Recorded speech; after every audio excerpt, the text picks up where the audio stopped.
Padres Hot Tub is once again proudly brought to you by Estate Leak Detection and Plumbing. And let me tell you, this is going beyond just a podcast ad and heading straight into personal endorsement territory. It was just last weekend that we got back from a quick family trip and came home and there was no hot water.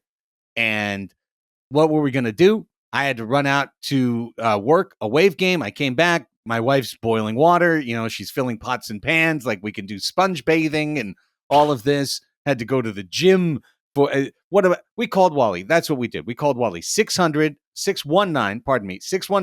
300 7203 619 300 7203. If you're watching on YouTube, the ad's right there. There it is. There's the number. Wally came to our house, not kidding. You know, I texted him on a Sunday, like, hey, what's going on? Hey, I'll be there in an hour. He was there in an hour. He took a look at the thing. Boop, boop, beep, boop. Turned it back on. Said, there's nothing wrong with this. It's great. Said, okay, thank you for coming out. What's your diagnostic charge? Said, no charge. I'm out of here. We took a nice picture. And I'm telling you, this guy is great. Give Wally a call. Estate Leak Detection and Plumbing. No guarantee that it's going to be a freebie job, but he's going to come out and be honest, tell you the truth about what's going on, and help you out. Give Wally a call, 619 300 7203.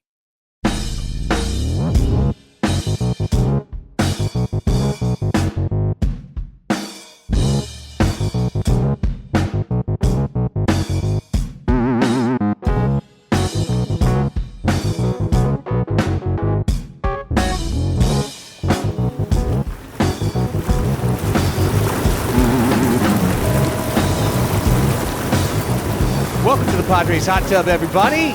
Back together, and it feels so good. It is 619 Day. We are recording on June 19th. Happy Juneteenth to everybody. Craig Elsten, Chris Reed, Raphie Cantor, your PhD conglomerate is gathered on a Monday evening. Now, we are watching the Padres playing the Giants while we are recording this. It is late in the game, so hopefully before all is said and done, we'll have one more result to chew on. But fair warning that as we record this, it's currently the bottom of the eighth inning in San Francisco on Monday night. Beware potential live reactions that you already very much know as you're listening to this a day or more later. Mr. Chris Reed, how are you, sir? This Padres team is finally doing some of the things I think we've been planning on since you joined the club in January.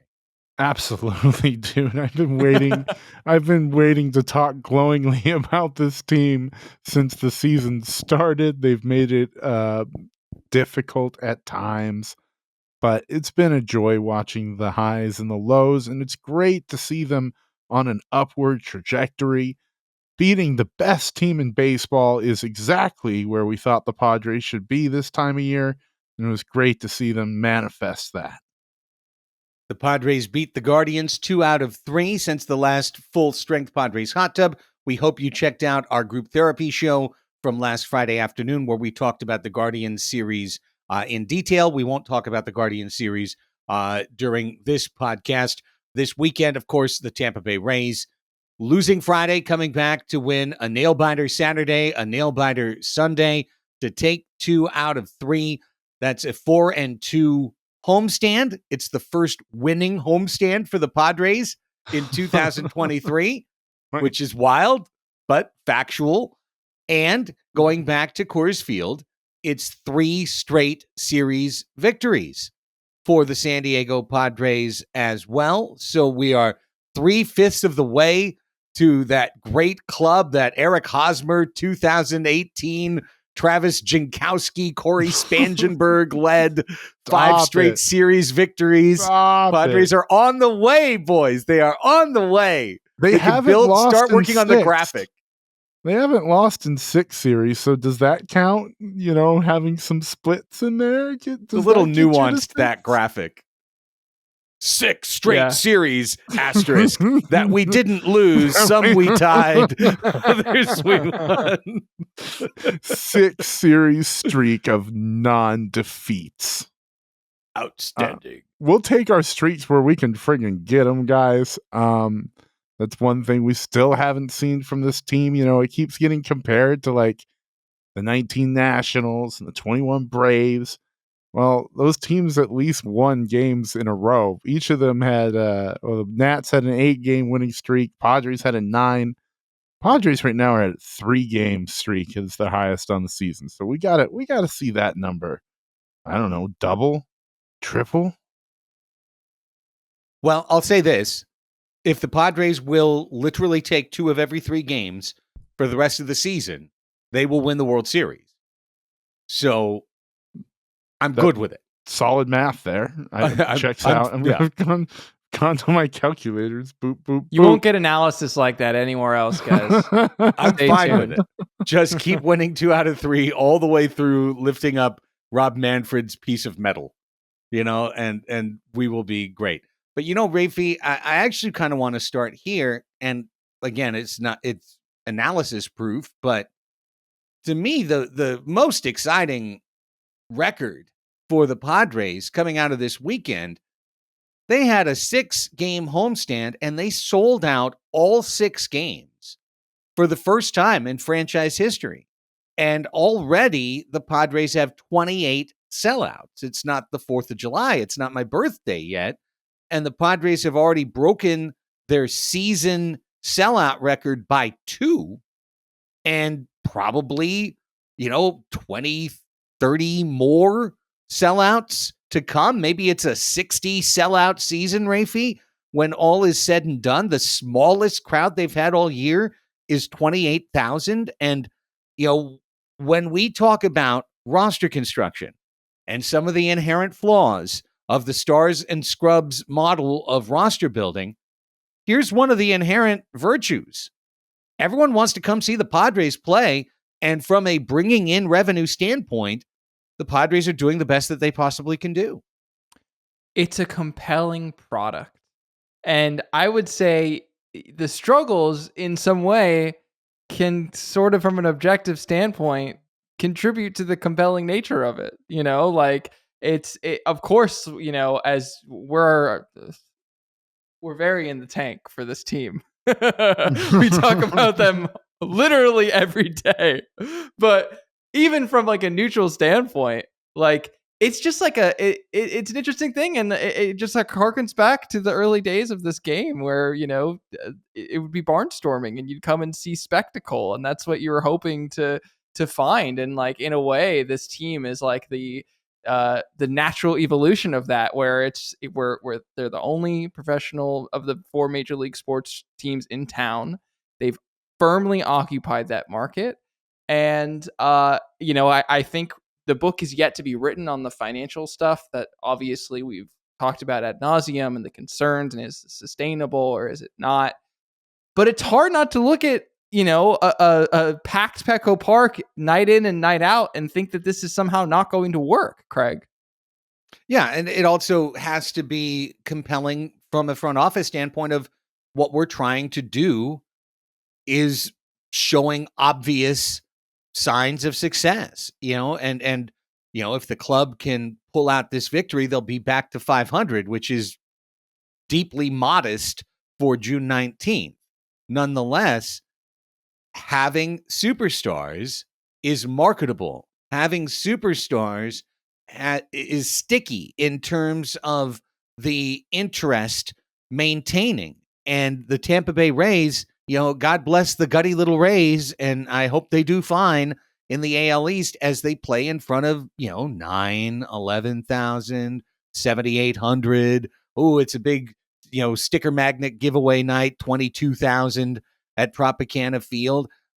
Their strategy is spend as little as possible, be as efficient as possible, and, grind out wins like great arithmetic solutions. And that's not as compelling to bring the fans of Tampa Bay, St. Petersburg out to the ballpark. I'm not saying the Padres are better than the Rays.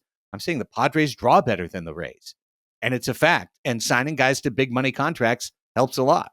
I've got Rays opinions. That's what happens when your franchise record contract goes to Zach Eflin.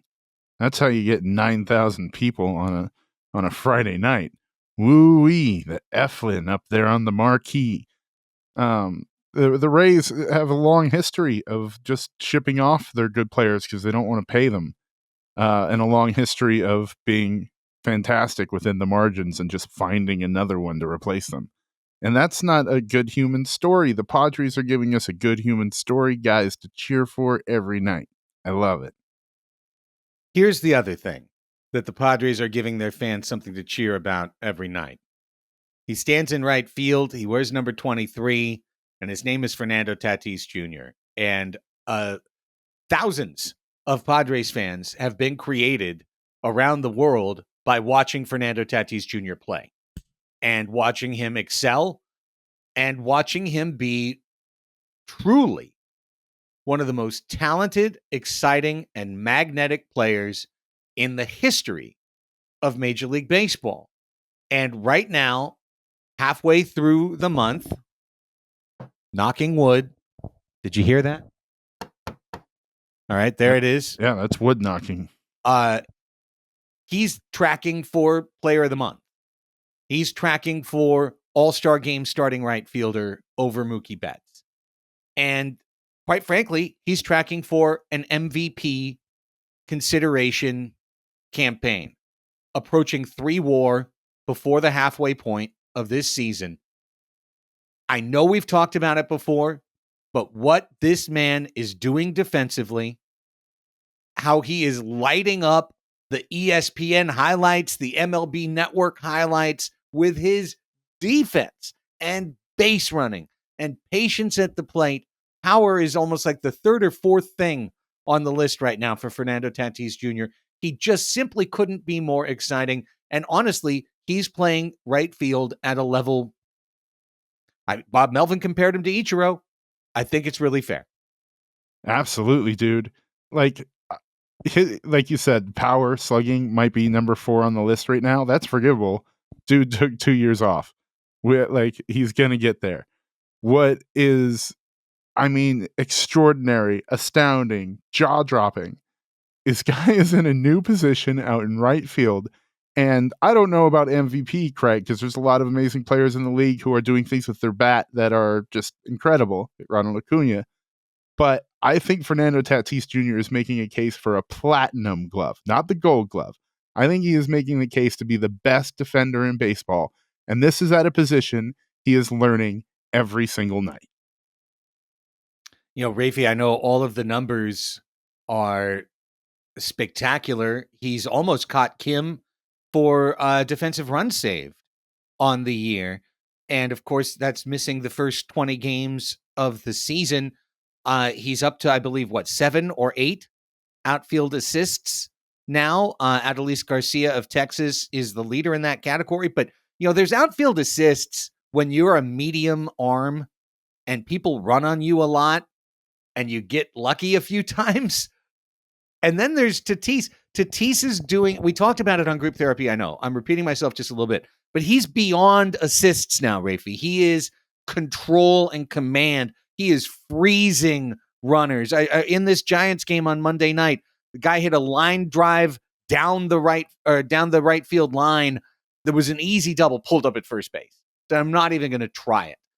And it's those types of bases not captured that add up over time in terms of the defensive impact he's having.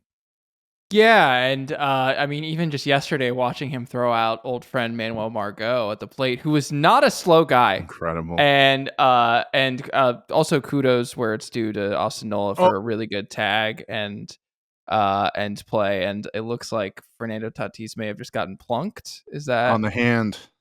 Okay. Not to derail. Yeah, sorry. I know. We're He's doing fine. The live reaction thing, but he's up to the plate, and we're talking about him.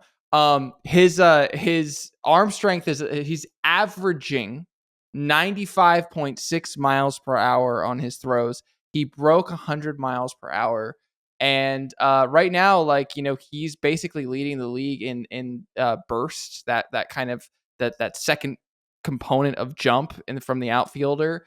Where you're really able to show off your speed.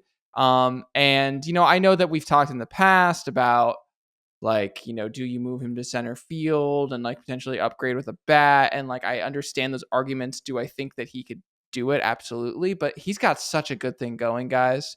He's really starting to look comfortable out there in a way that when he played shortstop, I think he loved being the star of the show, but I don't know that he really ever felt comfortable. Like he was pressing constantly. Obviously he made those like athletic and diving plays, but anytime he went to throw the ball, I was holding my breath a little bit. And this is something we talked about when he initially made the switch, but like, the risk factor of throwing from right field is a lot less. It's such a benefit to getting an outfield assist. And it's such, I don't have the right English language words. I got 2 hours of sleep last night, but like, not as much of a risk, not as much of a demerit on your team if they don't get the guy. But besides Shohei, for me, he's the most exciting player in baseball. Like, because anytime he's on the field, you simply cannot take your eyes off of him. And to wrap live reactions, the ball hit Tatis on the bat. He's fine. Yeah, where we want him to hit it. We were ready to clear the benches. Yeah, here. we were already storming the field down there. Like, we start the segment of the show, Tatis, we knock the wood and everything, and the very next pitch, Machado's him in the hand. I would have been like, cancel the show. That's it. Just ban podcasting during shows. But no, Tatis struck out, but he is healthy and fine. So that's good news. I just want to say I've asked Tatis Jr. to be more mature as an individual going into the season, and I'm going to require myself to be more mature as well when Tatis does something a little risky on the bases and perhaps, gets picked off like he's wont to do. I'm going to stop being as frustrated with it because the overall picture is that of a transcendent game-changing player who can win just about any game that he's on the field for his team. He can at least keep them in it. So I'm going to mature more when he does something Tatis Jr. like that doesn't work out. You know what I love the most, Raphie, about watching Fernando play is that Fernando thinks the game. He really does. He's immersed in the game, and his risk-taking, while, yes, sometimes it can be tactically reckless. As an example would be the top of the first inning in San Francisco today when he led off with a double and then tried to steal third in front of Juan Soto, was caught, and Juan Soto promptly homered. Like, okay, not great. But with that, if that's in the pie baked in, also baked in is him, to me, winning the Tampa game on Sunday by himself. First with his running play, which was entirely designed by him. He aggressively took second. Bethancourt made a bad throw. Throw goes into center. He takes third. And then he deked the infielder, purposely slowing down to measure the situation and then to take off when he realized that for just a brief moment, Wander Franco's attention had drifted, and he took off and he forced the issue, forced that run to score. That's a run on the plus. And then, of course, he throws out a man at home and the team wins by 1. So, those things, Raphie, the way that he aggressively challenges players, he puts stress into the game for the opponent. Not many players in baseball do that on the regular. Yeah, I mean, I have few times in my life have I seen someone blow through the stop sign more than I saw Fernando Tatis Jr. blow through Matt Williams' stop sign when he scored that, Little League triple or whatever you want to say, when he went from first all the way around to home and on a couple of throwing errors. And it's funny because sometimes when I see him running around, he reminds me of like a teenager who doesn't quite realize he's hit his growth spurt yet. Like where he like slides into bases and he slides way too hard. And I'm like, he for sure broke his ankle. And then he like pops up and he's like totally fine. But on the other hand, and I think this is what you're talking about, Craig, in terms of like his knowledge of the game, like that play where he blew through the stop sign, he's looking and making the split second decision and saying like, I know if I apply pressure, I have a very high percentage chance of like forcing them to make this throw is going to put them in an uncomfortable position in a way that I think like, I don't blame Matt Williams for putting the stop sign there because to any mere mortal, you should not, there's no way you should run home. But like, that's Fernando. That's the guy who, is tagging up on a pop up to second base. So, you simply can't take your eyes off of him when he's on the field. I'll boil it down, Chris, as simple as this. Scared money don't make none. Yeah, dude. Like I said, That's Fernando. He's not I am scared. taking it all because of what the decisions force. Fernando Tatis Jr. and Wander Franco are countrymen. Fernando Tatis Jr. knows him extremely well. Wander Franco, ostensibly, not before Fernando Tatis Jr. was the best right fielder on the planet, took his position in the WBC after his suspension. Wander Franco was the shortstop. Tatis Jr. knows that guy. He knows what buttons to push. It's in him to do that. And yeah, I'm going to take it from now on, Craig. I'm going to work on it. Growth. So as great as Fernando Tatis Jr. has been, and he has been absolutely great. And we talked on the group therapy show about what the knock-on effect of that is, which is that now he's connecting with Soto. He's connecting with Machado. Bogarts, yes and no. Bogarts has been doing this weird thing where he drips in a hit in an inning where nothing's going on and then grounds into a double play when he's up in a big spot. He's been a little bit maybe snake bit with his results of late, but that's part of the story of why the Padres are playing better. But one guy who I feel like has managed to sneak under the radar a little bit with just how good he has been is Blake Snell. And what Blake Snell has done the last 6 weeks is what we have been dreaming of and talked about in our Optimism podcast about, career year salary push Blake Snell. And of course, he got off to his traditional bad start, and he doesn't have the win-loss record, which just has not been, good for him overall. But in his just in the last 5 starts, 30 innings, 14 hits, 45 strikeouts, a .9 whip, 13 and a half strikeouts per 9 innings, and an ERA of 0.60. He's driven his ERA, Raphie, all the way down to 3.48. He's basically at his career ERA now on June 19th, and there's not one Padre pitcher I'd rather have the ball right now than Blake Snell. Yeah, and I mean, even going back to May 1st, the key thing to me is that walk rate is at a very healthy level right now. He's since May 1st, his walk rate is 3.81 per 9, which is not good like for the average pitcher, but for Blake Snell, it's pretty fantastic. It's below his career mark, which is up near 4. And if you isolate that just to the month of June, that number goes down to 2.84 per 9. So you can really see that, like, when Blake Snell is not walking people, good things happen simply for the fact that his stuff is so incredible. We've talked about it like a million times on the show. He's the Nuke Lelouch of the $1 million arm kind of guy, and it goes to show why this is something we talked about on Pause Above Replacement. When free agency comes, Blake Snell is going to get paid a lot of money because a guy like Michael Wacha, who's having a great year, and he's having a great year based on the fact that he can locate his pitches and knows his pitches incredibly well. That's something that is certainly a learnable skill, but is harder to replicate. But stuff is stuff. Stuff sticks with you. And we're seeing that with Blake Snell this year, that if he can put the ball in the zone, good things happen, Craig. And Chris, taking it from a statistical to a human level, being at that game Saturday night was special.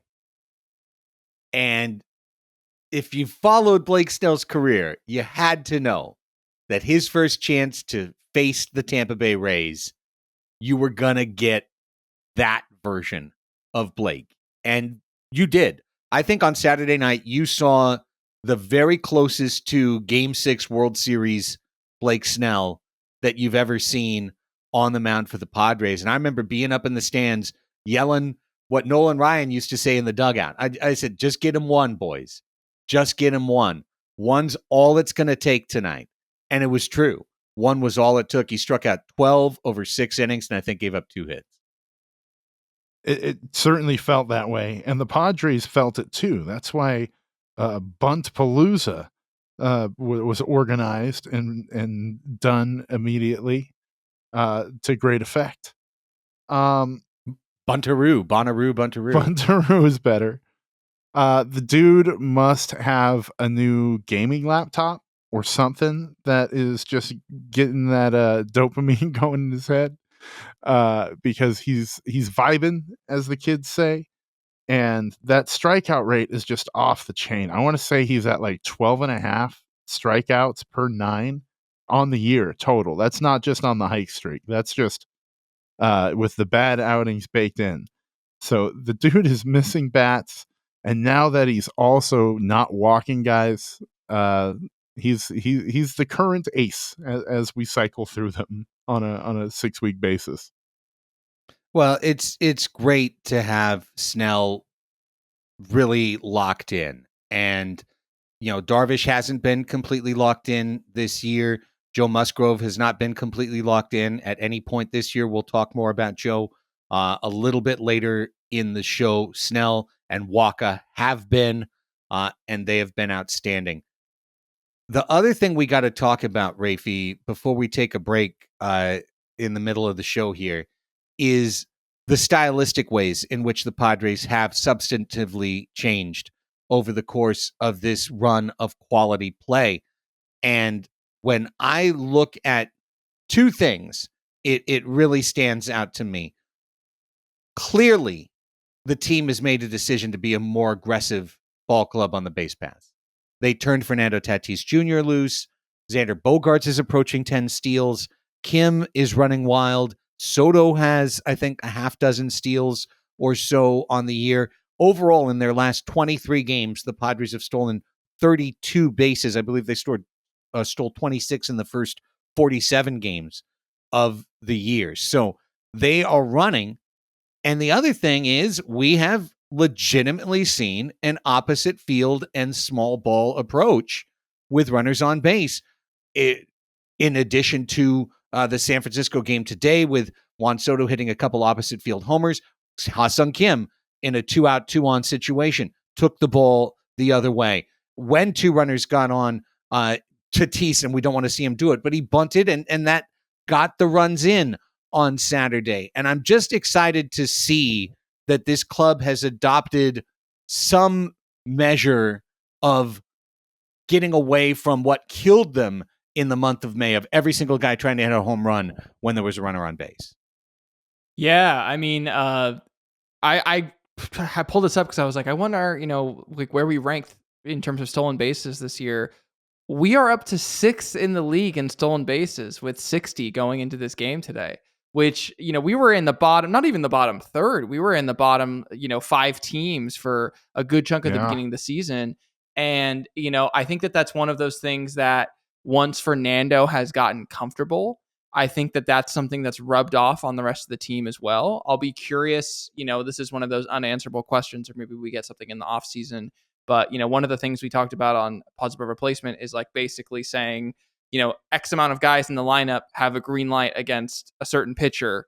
And I'm wondering if we're starting to adopt that approach because, we're seeing guys like Ha-Sung Kim, who is really fast and like should be running all the time, now feeling like he has the liberty to do so. Even yesterday, Trent Grisham getting a stolen base. I think it was only his 5th on the year, but like Trent can run. Trent's got wheels. Like there's a reason he commands center field. And so I think it also represents a looseness too that I think we're seeing come from the team that they haven't been able to have because their play has been so stilted up to this point in the year. So it's a really welcome development. The jury is really still out on the correlation between stolen bases and wins. That was one of the things that was being really closely tracked this year with these new rules, is basically saying like, are the teams that take advantage of this, are they going to be, the ones that are the most successful? And like, certainly the Rays are, outstealing everyone. They're number 1 in the league with 96 stolen bases.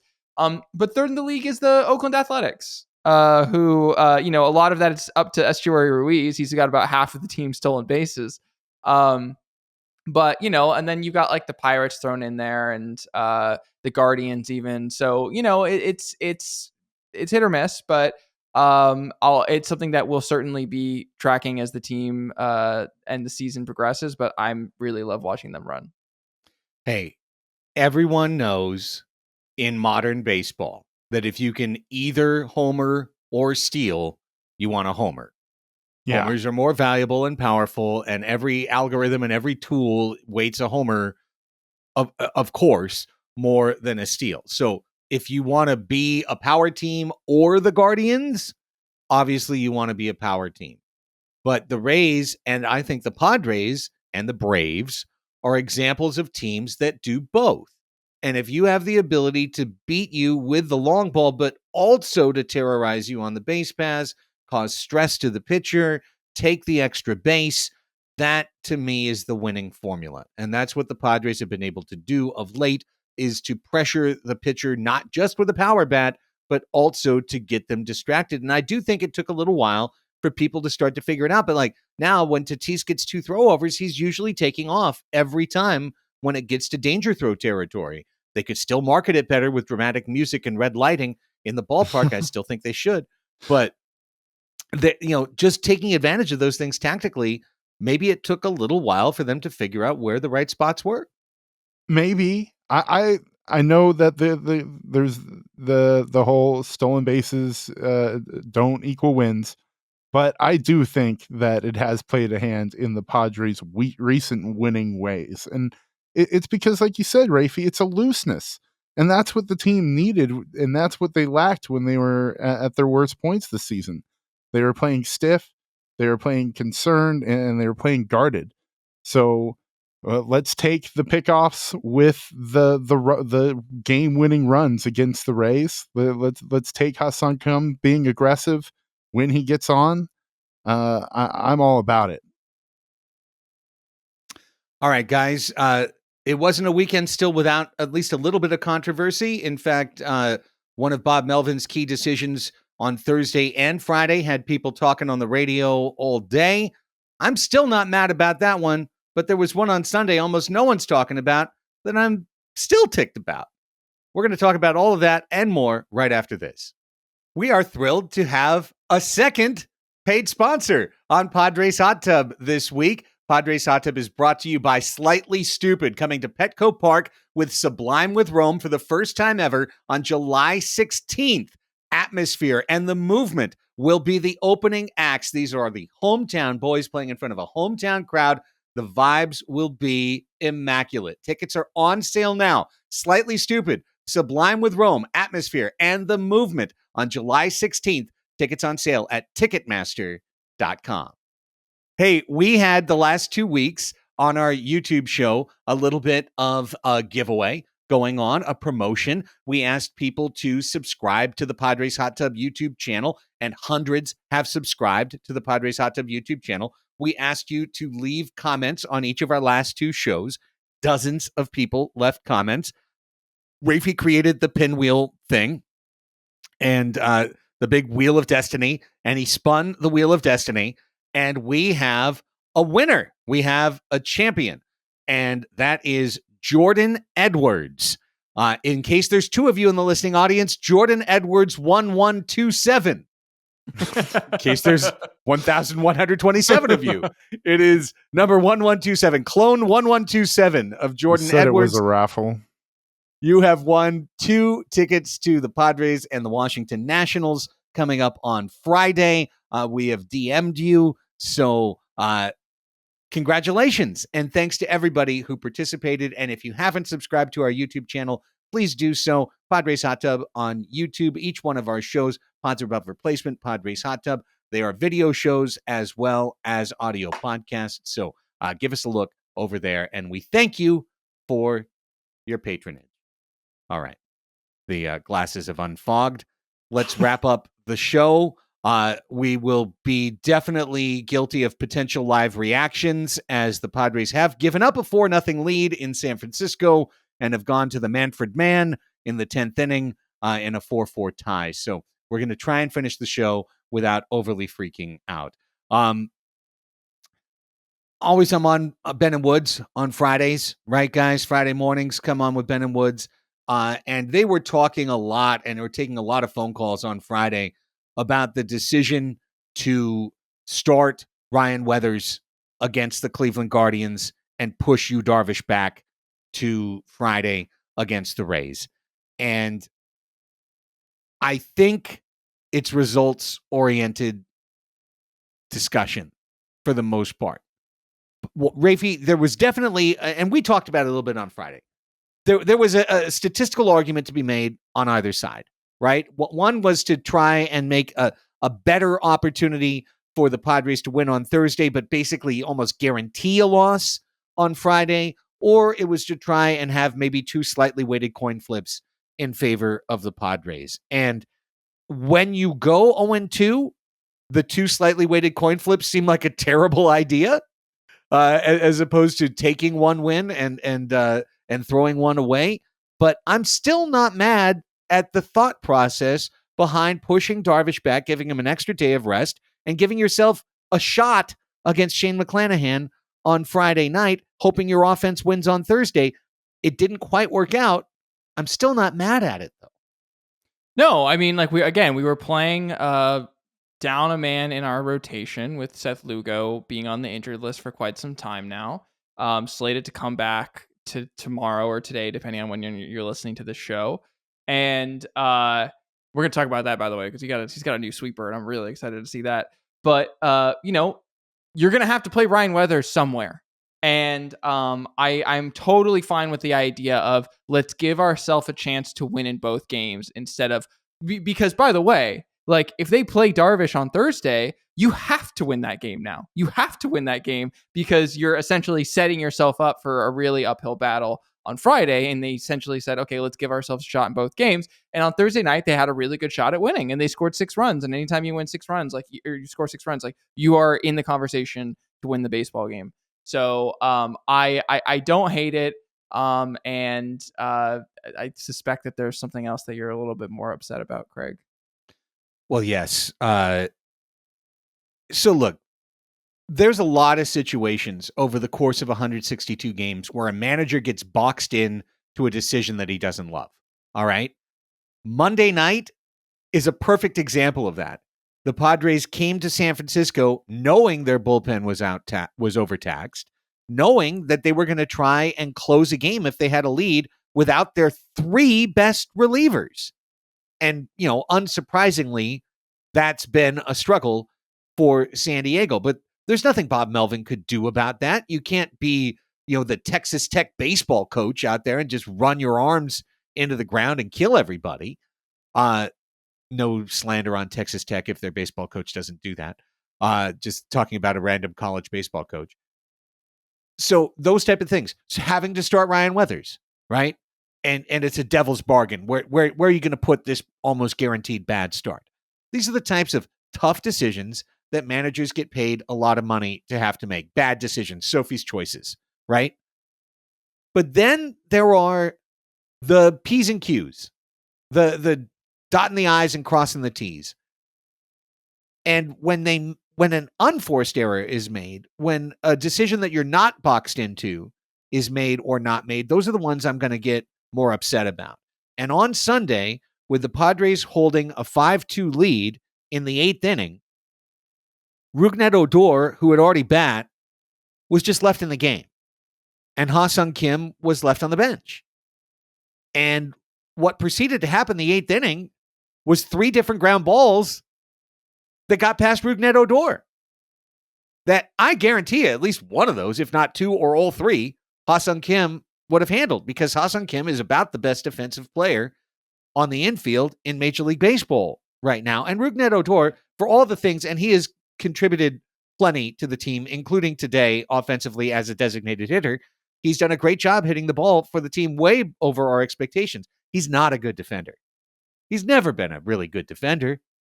And Ha-Sung Kim's a great defender. Late innings, close games, Kim needs to be in the game every time. If it was a game where Grisham was on the bench, Grisham needs to be in the game every time. That's not a reliever that you have to rest.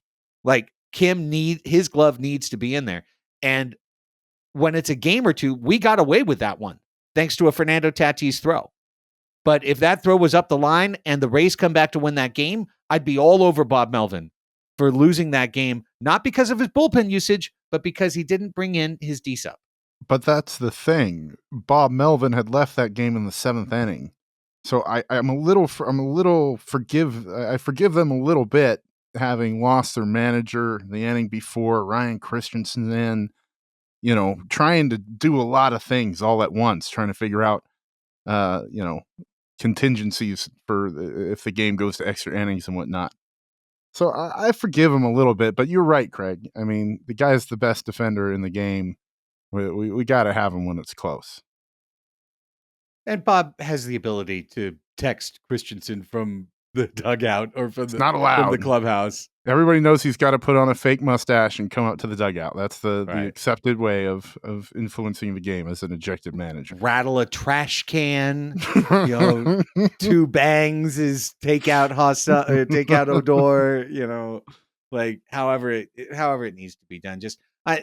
It's one of those little things that didn't cost them in the run of it, but that's almost why I bring it up, because it was a preventable error, and it's something that could cost the team a game later in the year that you just don't need that to happen. So it's a small thing, but come on. Maybe Ryan Christensen learned something, Craig. Maybe just sitting there lonely in the dugout watching Rougned Odor run helplessly towards the ball, he thought, damn, note taken. I wrote on the menu, Manny is finding his swing. It's true. Manny's finding his swing. Manny's defense has been good. As we live update, he struck out in the 10th with 2 Manfred men on. So I'm currently mad at Manny, so I don't want to talk about that. Yes, fine. He's been doing better. I really wish he had gotten a hit off Camilo Duvall and not struck out. Moving on. We've set a target record, Raphie. We set it with 37 games to go, not counting Monday. Okay. 19 games remaining before the All-Star break. And our target record is down to 11 wins and 8 losses for the Padres to at least be 2 games over 500 at the All-Star break. 11-8 feels super, super doable. Yeah, especially with the way that this team has been playing. And, certainly, we've talked about the quote unquote unluckiness, losing close games. We finally got one of those back yesterday against the Rays, which was wonderful. But also within that little 11-8, window, we also talked about the next 5 series of the next on group therapy, meaning the Rays series was included in that, needing to go 10-6 at least.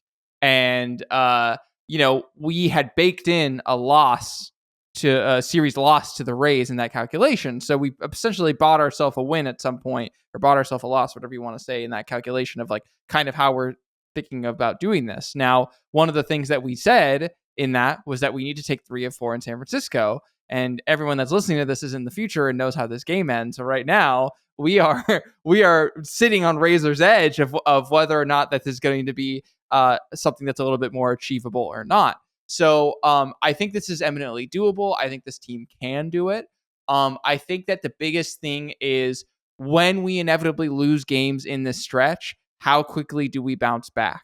So if we get punched in the mouth tonight, which again, everyone's already going to know or not, it's how are we going to respond? So that's what I think this team needs to figure out in this next 19 games, Craig. And this is just a massive series. You've had 2 series taken off of the schedule thanks to the new balanced format. So this is one of 2 times going to San Francisco. The Padres are 2-0 against the Giants, but when they face the Giants, get down, God dang it. Narrator voice. We never score the Manfred man. We haven't scored the Manfred man all year. We've got to be the only team in the league that doesn't score the Manfred man, over and over again. Don't say the stat, Raphie. We all know the stat. We all know the stat. We know the stat. We don't need to say it. The game's still being played. We got Ray Kerr on the hill, boys. Give me a break. The Giants are winners of 7 straight as we speak right now. They're among the hottest teams in baseball. They know how to sweep teams. They've done it twice in a row. And the Cardinals and to the Dodgers.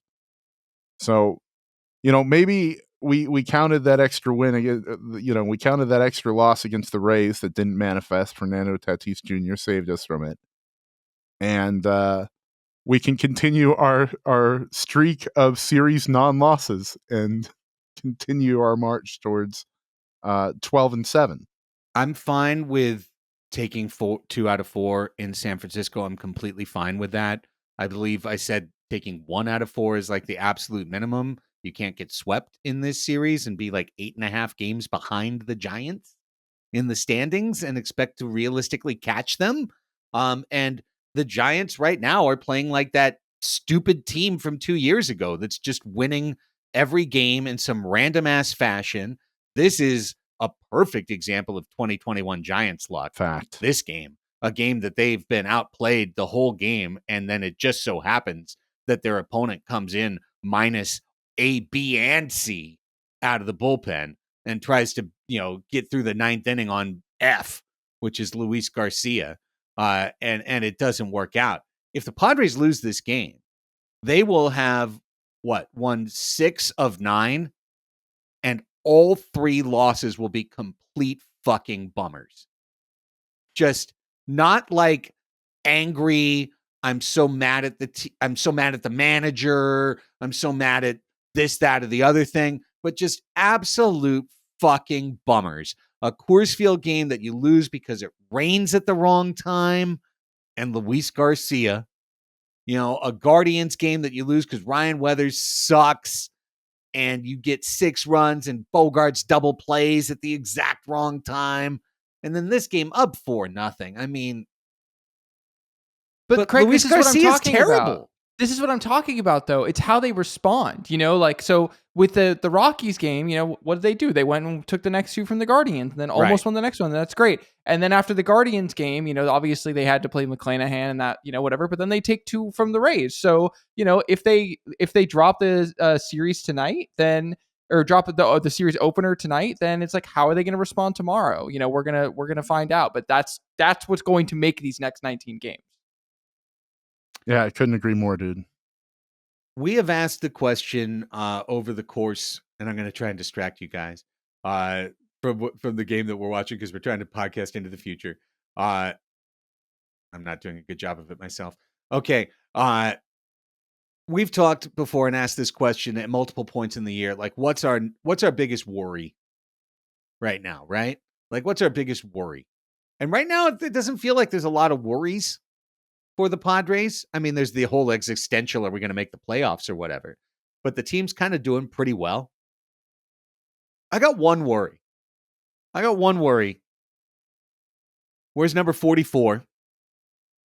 Java Joe, the man with the contract extension who dropped a kettlebell on his toe in spring training and decided that he was going to Superman his way back as soon as possible by renting Michael Jackson's hyperbaric chamber and just hanging out inside it like 5 times a day in Arizona during spring training.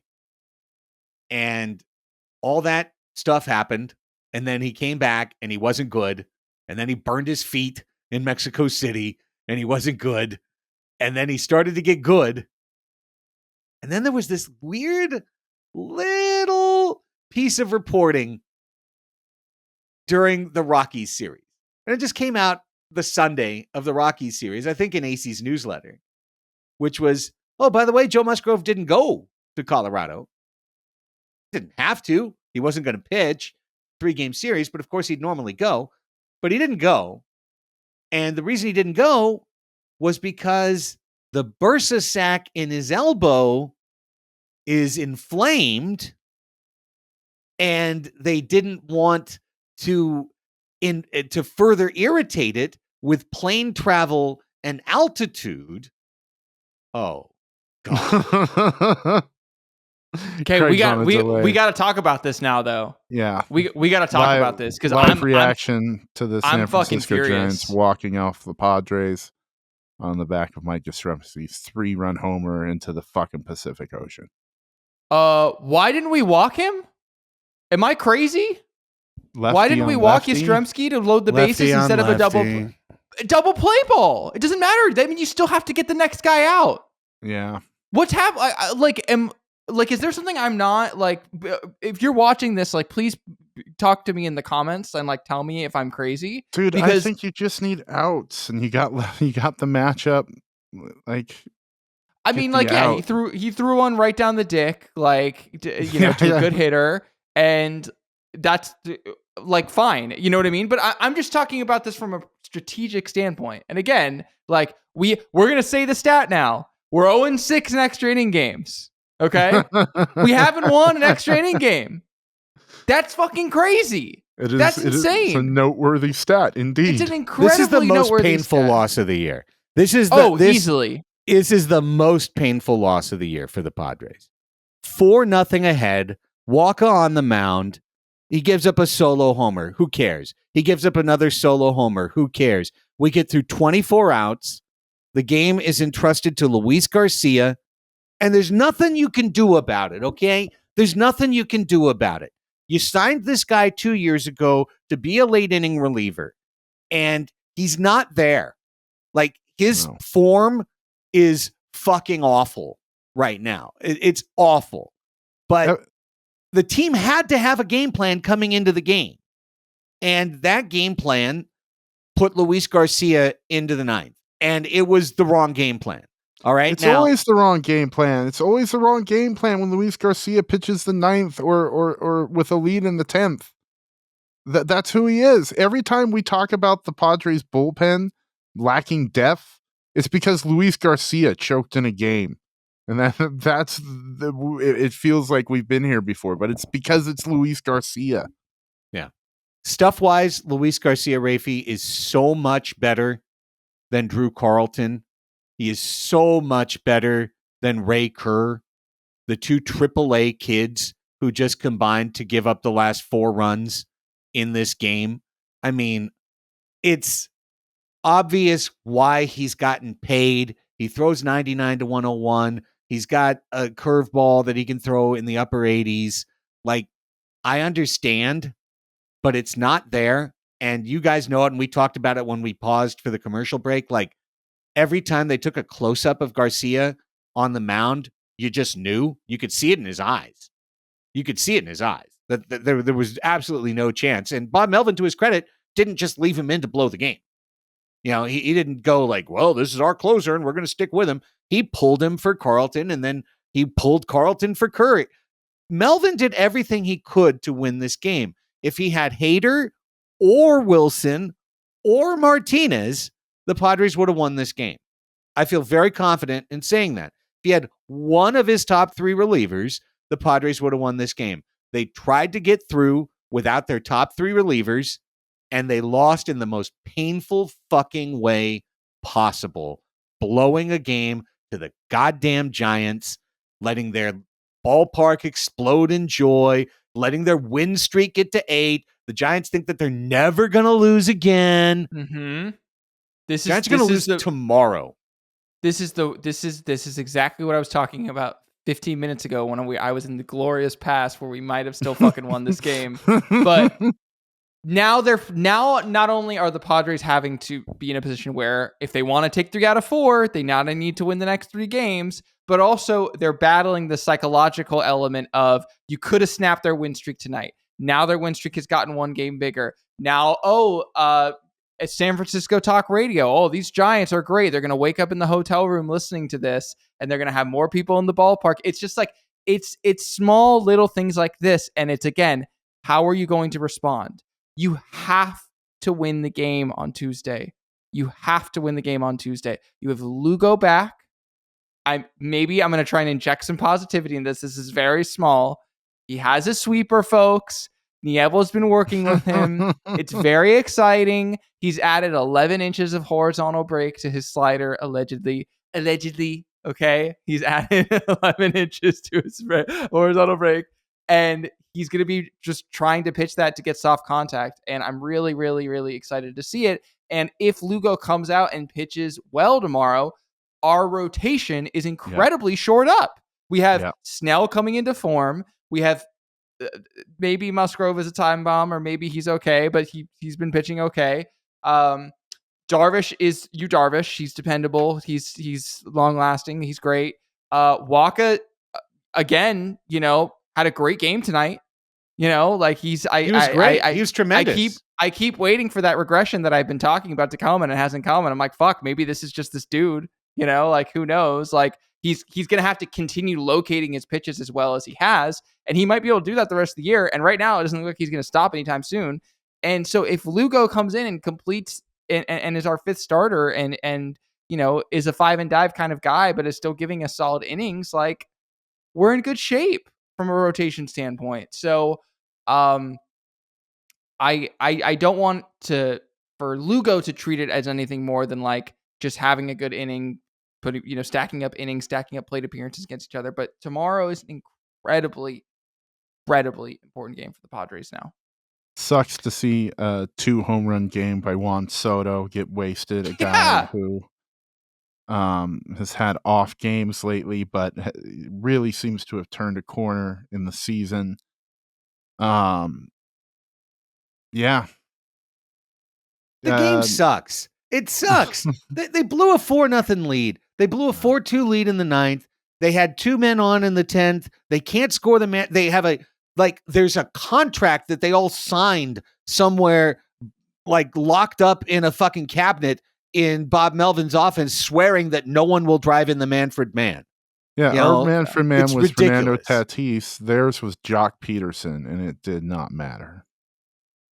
I'm trying to remember the basketball coach that got all the plaudits this year for everyone. Oh, Mike Brown in Sacramento. At the beginning of the year, everyone had to sign a contract about I'm going to get the dirty rebounds on the glass, and I'm going to box out my defender, and this and that. And then they were all stored in a locked up cabinet.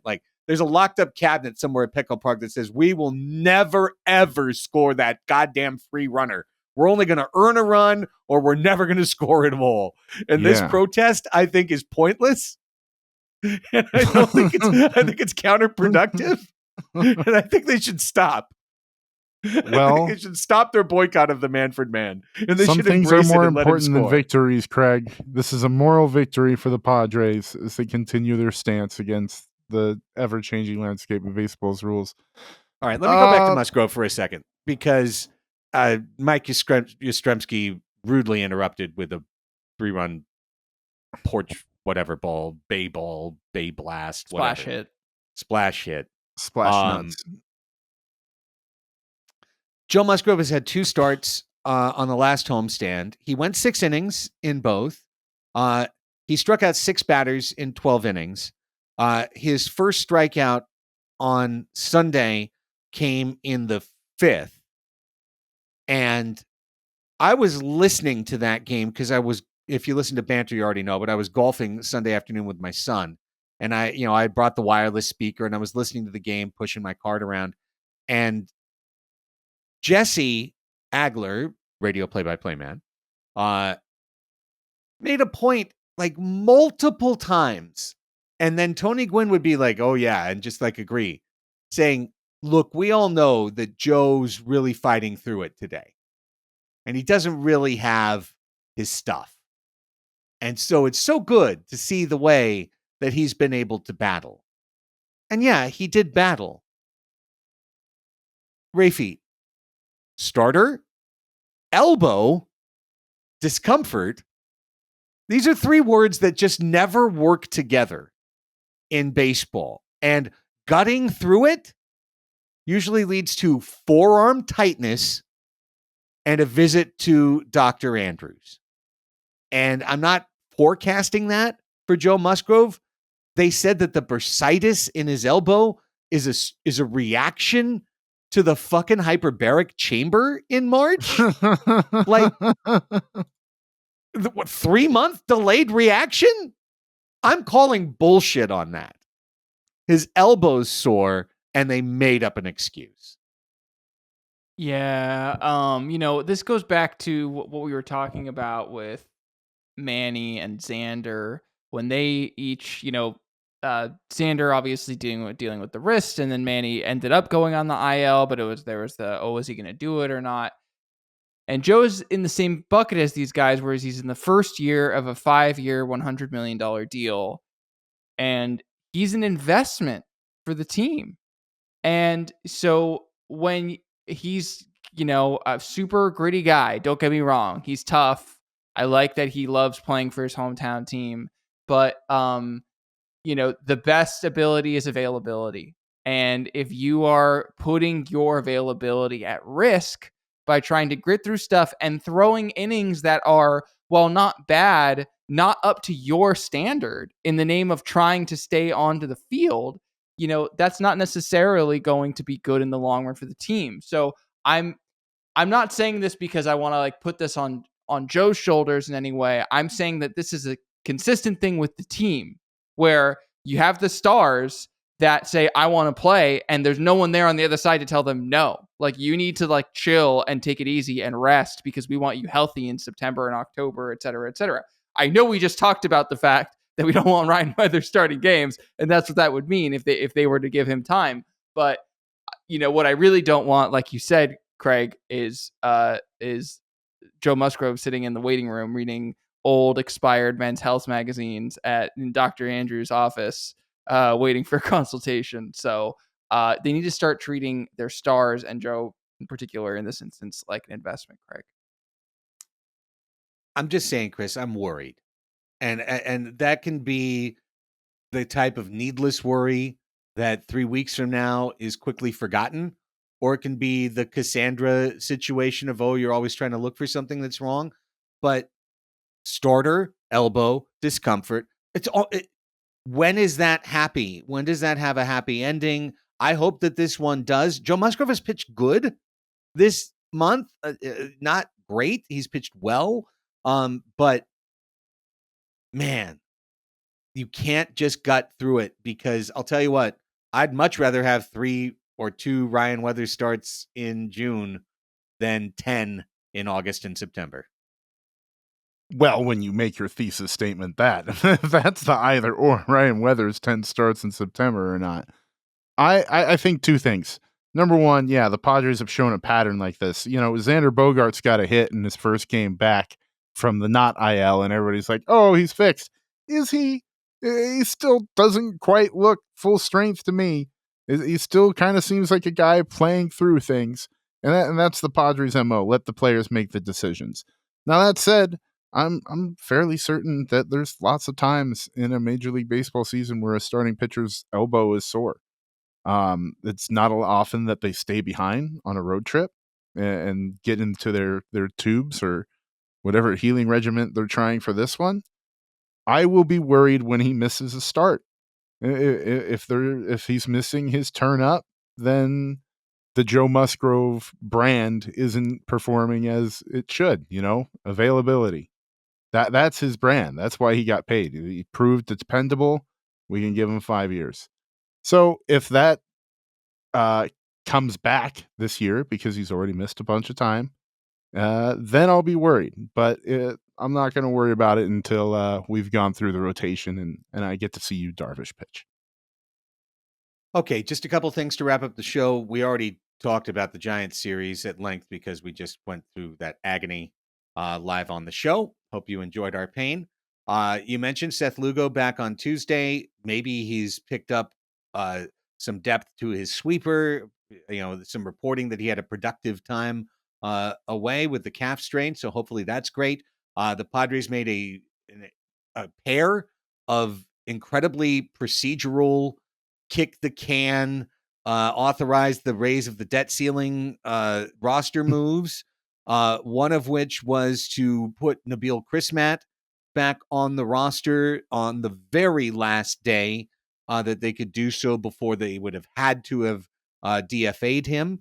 And they did that thanks to the Padres bullpen getting knocked around on Thursday and having guys who were tired and needed to go back. And so they sent down Cosgrove. And I hope Cosgrove is back soon, because I would have probably preferred. That's right. He's on the injured. Well, yeah. But is he really hurt? No, yeah, they say he hurt himself fielding a ball, but then went out to pitch. So, okay. I believe everything the Padres say when it comes to physical ailments. I just believe it all and just chew it up. Nom, nom, nom, nom. Give me that injury news. The other one was that Preston Tucker the brother of Kyle Tucker, who's been the best outfielder at El Paso, had a call up or release me clause in his contract for today, June 19th, or maybe it was the other day, I forget. But whatever day it was, they called up Preston Tucker and immediately put him on the disabled list so that he'd get paid as a big leaguer, but there's no room for Preston Tucker. So I think they're just literally dicking around to give this guy some money. They just want to keep him. They're just kicking the can down the road. What's going to happen a week from now? They're probably going to release him. But for a week, I don't know. Craig, I'm mad at the Padres right now. I'm struggling right now. Yeah. You know what? Let's just get out. We could talk about we're going to have a group therapy before then. We can talk about Washington. We can talk about the rest of the week. We're fucking mad. The Giants came back. This sucks. Padres hot tub. Are we ever going to win again? Tomorrow. Tomorrow. Fuck these guys. See you later.